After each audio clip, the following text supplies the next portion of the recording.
Offendum is a Syrian-American rapper and poet living in Los Angeles. Known for his unique blend of hip-hop and Arabic poetry, he's been able to carve a distinct path for himself as a thoughtful entertainer and as an activist. Raised in the Washington, D.C. area by Syrian parents, he studied architecture at the University of Virginia. This unique perspective enables him to speak to a multitude of relevant issues and diverse global audiences. Omar has lectured at a number of prestigious academic institutions, collaborated with major museums and cultural organizations, and helped raise millions of dollars for various humanitarian relief groups. Offendum is currently serving as a Kennedy Center Citizen Artist Fellow for 2018-2019. Offendum is also my uncle. It's my go-to statement in Two Truths and a Lie to say that my uncle is a famous Syrian-American Muslim hip-hop star, but in fact he is. Omar has been an important part of my life since I was born. Growing up, I've learned a lot from the perspective he brings to my family, and he continues to inspire me. I'm very proud to be introducing him to all of you today. Please join me in welcoming Omar Offendum to Lick-Wilmerding. I want to say it is a pleasure to be here. It is an honor to be here, and most definitely, in my estimation these days, doing this kind of work feels like a responsibility to be here.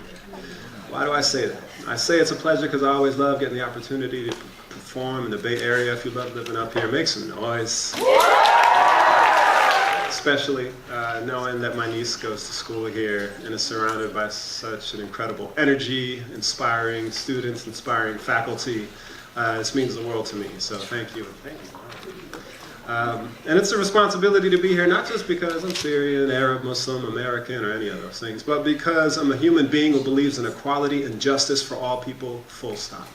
That's what drives me in my work, and I'm really, really humbled that I get the chance to share some of it with you all today. Now, today is Indigenous Peoples Day, and I just wanted to take a moment to acknowledge the fact that we are all indebted to the original caretakers of this land, who are here, whose ancestral spirits still surround us, from the Chumash and the Tongva all the way down where I live in Southern California, up to the Shasta and all the other nations and tribes that lived in this land that we now call California. In this part of the country in particular, as many of you probably know, there was this thing called the gold rush that brought a lot of people out here. But what a lot of people also don't know was that killing natives here got people a lot more money than any of that gold did. And so it is important for us to acknowledge that, and to acknowledge the bloodshed, the genocide that made it possible for us to live the privileged lives that we live here today. Now, a lot of my work is rooted in the fact that I have ties to Syria, very strong ties to Syria, which is, as you all know, a very deep and rich historical place that is very much the birthplace of civilization, of languages, of alphabets, musical notations, Judaism, Christianity, and Islam. But it is also the source, the epicenter of the largest humanitarian crisis and refugee crisis this world has seen.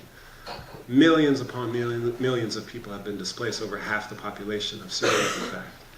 Hundreds of thousands of people have passed away, hundreds of thousands of people have disappeared or imprisoned.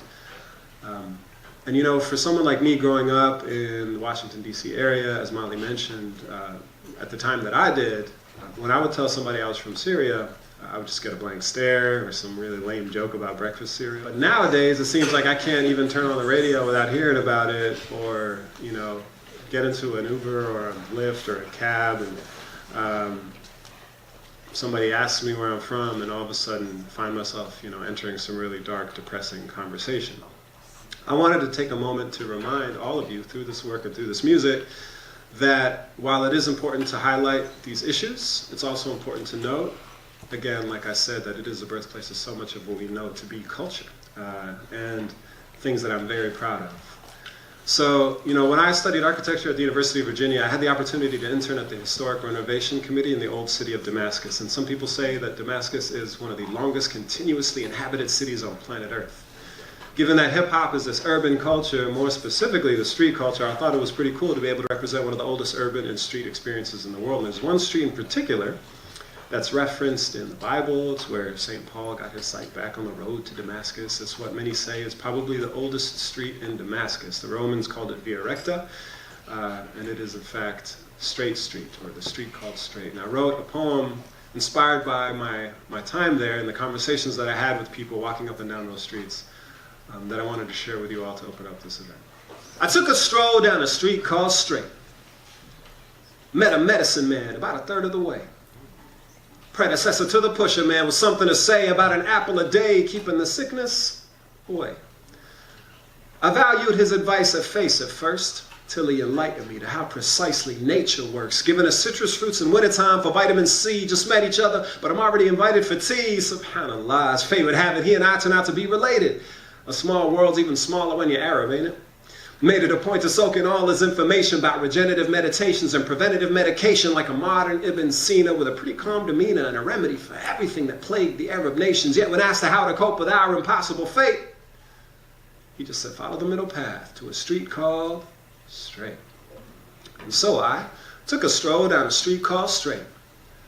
Met a spiritual teacher about 2/3 of the way.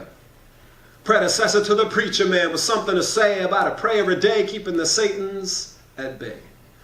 He spoke of angels on our shoulders and the angles of our solar, systematic self-destruction, metaphysical corruption with a danger to our polar ice caps till it's out of our control and in the hands of our beholder. We philosophized for over 20 minutes like that. Taught me lessons, any questions he would give them right back, said the answers were within us, and I didn't like that, but I realized later why he did it like that. See, I had so much more to learn. The clock was ticking, couldn't stall, committed his words to memory, his wisdom was enthralling, yet when asking him, what was the most important to recall? He just said, follow the middle path, Straight Street, and that is all. And so I took a stroll down a street called Straight. Met a carpenter hard at work at the end of the way. Predecessor to the architect with something to say about not doing tomorrow what should be finished. See, he manipulated wood and metal till it followed function, building all through Via Recta and Cardo Maximus Junction. Something told me he was wise beyond his years. I had a feeling from the way that he'd exposed the beams and ornamented ceilings with an ambidextrous half, nonchalantly jest and laugh, saying that my Western education made it hard to grasp his connections to the past, deep-rooted in his craft, but was more than willing to share with me these tools he knew I lacked, and for that I would be grateful. Learning how to build the monumental for the playful and the humble for the faithful. Yet when asked of how we'd stack against our impossible odds, he just said, follow the middle path, Straight Street to the gods. Speaking of Damascus,